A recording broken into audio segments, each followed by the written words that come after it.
Hi friends മ്യൂഷ് ഫാൻ്റെ എല്ലാവർക്കും ഫുഡാമ്പോൾ മറ്റൊരു സാധനം നമ്മുടെ പഴയ ഇൻട്രോ ചുമ്മാ ഒന്ന് തിരിച്ചു കൊണ്ടുവന്നതാണ്. ഒന്നുമില്ല.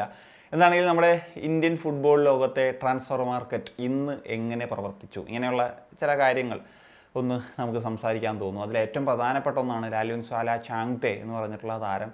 അദ്ദേഹം ഇന്നലെ കൊൽക്കത്തയിൽ വന്നു. അപ്പം പലതരത്തിലുള്ള വാർത്തകളൊക്കെ പ്രചരിച്ചിരുന്നു. അദ്ദേഹം ഏതെങ്കിലും കൊൽക്കത്ത ക്ലബ്ബിലേക്ക് പോകുമോ, മോഹൻ ബഗാനിലേക്ക് പോകുമോ എന്നൊക്കെയുള്ളത്. എന്താണെങ്കിലും very next day Mumbai city F സിയുടെ ഭാഗത്തു നിന്ന് ഒരു ഒഫീഷ്യൽ അനൗൺസ്മെൻറ്റ് വരുന്നു. 2027 വരെ ഒരു കോൺട്രാക്ട് എക്സ്റ്റൻഷൻ കൊടുക്കുന്നു എന്നുള്ളത്. അദ്ദേഹം മിസോറാംകാരനാണല്ലോ. ഐ തിങ്ക് ബോംബെയിലേക്ക് ഫ്ലൈ ചെയ്യാനായിട്ടാകണം കൊൽക്കത്തയിൽ എത്തിയിട്ടുണ്ടാകുക. അങ്ങനത്തെ എന്തെങ്കിലും റീസൺസും ഉണ്ടാകും. എനിവേ, അദ്ദേഹം ചെന്നൈയിൽ നിന്ന് എത്തുന്ന സമയത്ത് ഒരു ഹൈ സാലറി അങ്ങനെയുള്ള പ്ലെയറൊന്നും ആയിരുന്നില്ല. ഞാൻ മുമ്പ് ടോപ്പ് 10 സാലറി ഒക്കെ വാങ്ങുന്ന പ്ലെയേഴ്സിൻ്റെ ലിസ്റ്റ് നോക്കിയ സമയത്തും നിങ്ങളോട് സംസാരിച്ചിട്ടുണ്ടായിരുന്നു തോന്നുന്നു. അതിൽ ചാങ്തയുടെ പേരൊന്നും ഉണ്ടായില്ല. സോ ഇപ്പോൾ ഒരു വലിയ മെഗാ ഡീല് തന്നെ ആയിരിക്കണം എന്ന് ഞാൻ വിശ്വസിക്കുന്നു. കാരണം കഴിഞ്ഞ 2 വർഷമായിട്ട് ISL ബെസ്റ്റ് ഇന്ത്യൻ പ്ലെയർ ആര് എന്ന് ചോദിച്ചു കഴിഞ്ഞാൽ അതിൽ നോ ഡൗട്ട് ലാലുൻസ്വാല ചാങ്തെ എന്ന് പറയുന്ന ഈ 27-കാരൻ തന്നെയാണ്. അദ്ദേഹം തീപ്പൊരി പെർഫോമൻസ് തന്നെയാണ് നടത്തുന്നത്. എന്താണെങ്കിലും മറ്റ് ക്ലബ്ബുകളിലൊന്നും പോകാത്ത തന്നെയാണ് അദ്ദേഹം നല്ലത്. കാരണം മുംബൈ സിറ്റി എഫ് സിയിൽ നല്ല ഇതും കിട്ടും. പീറ്റർ കാക്കിയെ പോലത്തെ ഒരു കോച്ച് അവിടെ ഉണ്ട്. എല്ലാം കൊണ്ടും അത് തന്നെയാണ് ഒരു നല്ല ഡിസിഷൻ എന്നുള്ളതാണ് എനിക്ക് തോന്നുന്നത്. ഇനി അടുത്തൊരു കാര്യം കേരള ബ്ലാസ്റ്റേഴ്സുമായി ബന്ധപ്പെട്ടതാണ്. ജിക്സൺ സിംഗിന് പിന്നാലെ 3 ISL ക്ലബ്സൊക്കെ ഉണ്ട് എന്നുള്ളതാണ് മാർക്കസിൻ്റെ ലേറ്റസ്റ്റ് റിപ്പോർട്ട് പ്രകാരം നമുക്ക് മനസ്സിലാക്കാൻ സാധിക്കുന്നത്. അത് എനിക്ക് തോന്നുന്നു ഒന്ന് മുംബൈ സിറ്റി എഫ് സി, മറ്റൊന്ന് ഈസ്റ്റ് ബംഗാളുമാണ്. അനദർ ക്ലബ്ബ് ഏതാണ് എന്നുള്ളതാണ് ഒരു കൺഫ്യൂഷൻ.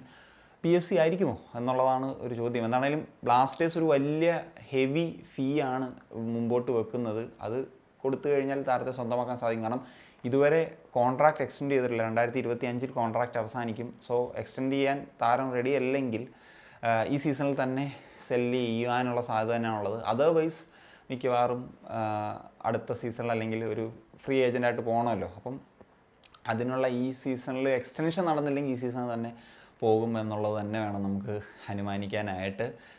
എന്താണെങ്കിലും അടുത്തൊരു കാര്യം, റെയ്നിയ ഫെർണാണ്ടസ് ഒഡീഷ എഫ് സിയിലേക്കൊരു ലോണിൽ പോകുന്നു. ഗോവയെ കഴിഞ്ഞ വർഷം എത്തി ഒരു മൾട്ടിപ്പിൾ ഇയർ കോൺട്രാക്റ്റിൽ സൈൻ ചെയ്തതാണ്. ഏതാണ്ട് 19 മാച്ചസ് ഗോവയ്ക്ക് വേണ്ടി കളിച്ചു. അതിൽ 10 മാച്ചുകളും സ്റ്റാർട്ട് ചെയ്തിരുന്നു. എന്താണെങ്കിലും ലൊബേറയുടെ അണ്ടറിൽ കളിച്ച പ്ലെയറാണ്. മുംബൈ സിറ്റി എഫ് സി ട്രോഫിയും ഷീൽഡും ലൊബേറയുടെ അണ്ടറിൽ അടിച്ചപ്പോൾ അന്ന് റെയ്നിയർ ആ ടീമിനോടൊപ്പം ഉണ്ടായിരുന്നു. അന്ന് കുറച്ചും കൂടി അറ്റാക്കിംഗ് റോള്, റൈറ്റ് വിങ്ങർ, അതുപോലെ തന്നെ അറ്റാക്കിംഗ് മിഡ്, അങ്ങനത്തെ റോളിലൊക്കെ ലൊബേറ കളിപ്പിച്ചിട്ടുണ്ടായിരുന്നു. എന്താണെങ്കിലും ഒഡീഷ എഫ് സിയിലേക്ക് വരുന്നൊരു സമയത്ത് അവിടെ ഒരു മിഡ്ഫീൽഡേഴ്സ് ഇപ്പം പുട്ടിയ ഉണ്ട്. അദ്ദേഹത്തെ ഈ വർഷം കഴിഞ്ഞ സീസണിൽ ഒരു AM റോളിലൊക്കെ കളിപ്പിച്ചിരുന്നു. സോ ഇത്തവണ രോഹിത് കുമാറിനെയും കൂടി സൈൻ ചെയ്യുന്നുണ്ട്. അപ്പം ജാഹുവിനോടൊപ്പം ആര് കളിക്കുമെന്നുള്ളത് നോക്കണം. എനിക്ക് തോന്നുന്നു മിക്കവാറും റെയ്നിയറിനെ ഒരു AM റോളിലേക്ക് പരിഗണിച്ചിട്ടായിരിക്കണം ഒരു മൂവ് നടത്തിയിട്ടുള്ളത് എന്നുള്ളതാണ്.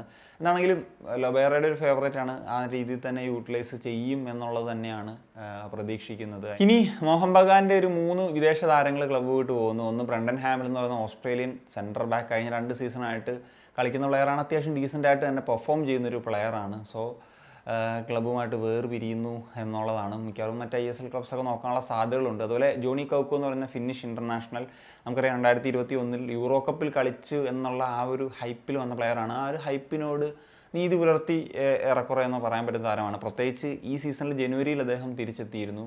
ആദ്യം അദ്ദേഹത്തിന് ഇഞ്ചുറിയൊക്കെ ആയിട്ടുണ്ടായില്ല. സോ അത് കഴിഞ്ഞ് അദ്ദേഹം ടീമിൽ വരുത്തിയിട്ടുള്ളൊരു ഇമ്പാക്റ്റ് എത്രത്തോളമാണെന്നുള്ള പറയാം. സെക്കൻഡ് ഫേസിൽ മോഹൻ ബഗാൻ്റെ പെർഫോമൻസ് വളരെ ഒരു പ്രധാന പങ്ക് ജോണി കൗക്കോ വഹിച്ചിട്ടുണ്ട്. കാരണം 11 മത്സരങ്ങൾ കളിച്ചു, 1 ഗോളും 4 അസിസ്റ്റുമാണ് കോൺട്രിബ്യൂട്ട് ചെയ്തിട്ടുള്ളത്. ഔട്ട്സ്റ്റാൻഡിങ് പെർഫോമൻസ് തന്നെയാണ്. അതുപോലെ ഹെക്ടർ യൂസ്റ്റേ എന്ന് പറഞ്ഞിട്ടുള്ള ഒരു എക്സ്പീരിയൻസ്ഡ് സ്പാനിഷ് സെൻട്രൽ ബാക്ക്, അദ്ദേഹവും മോഹൻ ബഗാനുമായിട്ട് വേർപിരിയുന്നു. കഴിഞ്ഞ സീസണിൽ വളരെ ഇമ്പ്രസീവായിട്ട് പെർഫോമൻസ് നടത്തിയിട്ടുള്ള സെൻട്രൽ ബാക്സിൽ ഒരാൾ തന്നെയാണ്. സോ അദ്ദേഹത്തിൻ്റെ ഒരു എക്സ്പീരിയൻസ് ഇപ്പം സെഗുണ്ടയിൽ ഏതാണ്ട് 220 മുകളിൽ മത്സരങ്ങൾ, സൈപ്രസ് ലീഗിൽ നിന്നാണ് അദ്ദേഹം വരുന്നത്. അവിടെ 100 മുകളിൽ മത്സരങ്ങൾ കളിച്ചിട്ടുണ്ട്. ലാലിഗയിൽ എക്സ്പീരിയൻസ് ഉണ്ട്. അങ്ങനെ ഒരു വലിയ കരിയറുള്ളൊരു പ്ലെയറാണ്. ഇപ്പം 36 വയസ്സായി എന്നുള്ളതാണ് ഒരു സംഭവം. എങ്കിലും എൻ്റെ ഒരു പേഴ്സണൽ അഭിപ്രായത്തിൽ KBFC നോക്കാം എന്നുള്ളതാണ്. കാരണം മിലോസിനെ നിലനിർത്താനുള്ള സാഹചര്യം ഉണ്ടെങ്കിൽ പ്രത്യേകിച്ച് നോക്കാൻ പറ്റുന്നൊരു പ്ലെയറാണ്. എന്ന് വെച്ച് കഴിഞ്ഞാൽ അദ്ദേഹം ഒരു എക്സ്പീരിയൻസ്ഡ് CB ആണ്. മിലോസ് അത്ര എക്സ്പീരിയൻസ്ഡ് അല്ല. അപ്പം നമുക്ക് 1-2 വർഷങ്ങൾ യൂട്ടിലൈസ് ചെയ്യാൻ കഴിഞ്ഞാലും അതൊരു നല്ല കാര്യമായിരിക്കും. അപ്പോഴത്തേക്കും ഈ പറഞ്ഞ പോലെ മിലോസ് ആ ഇന്ത്യയിൽ കളിച്ച് കണ്ടീഷനിൽ അഡാപ്റ്റായി, അല്ലെങ്കിൽ അഡാപ്റ്റായി മീൻസ് ആ ഒരു എക്സ്പീരിയൻസ് ആർജിച്ചെടുക്കാനും അതിനുള്ളൊക്കെയുള്ള സാഹചര്യം അവിടെ ഉണ്ടാകും. സോ ഇനി എന്താണെങ്കിലും KBSയുടെ ഒരു ഇതല്ലാണ്ട് നോക്കിയാലും പെർസ്പെക്റ്റീവ് നോക്കി കഴിഞ്ഞാൽ ഒരു എക്സ്പീരിയൻസ്ഡ് CBA തന്നെയാണ് ഞാൻ എക്സ്പെക്ട് ചെയ്യുന്നത്. സോ ഇതൊക്കെയാണ് ഇന്നത്തെ ഇന്ത്യൻ ട്രാൻസ്ഫർ ലോകത്ത് സംസാരിക്കണമെന്ന് തോന്നിയിട്ടുള്ള ചില കാര്യങ്ങൾ. അപ്പോൾ നിങ്ങളുടെ ഒപ്പീനിയൻസ് ഉറപ്പാടും കമ്പോസ് ചെയ്യാൻ പറ്റുക.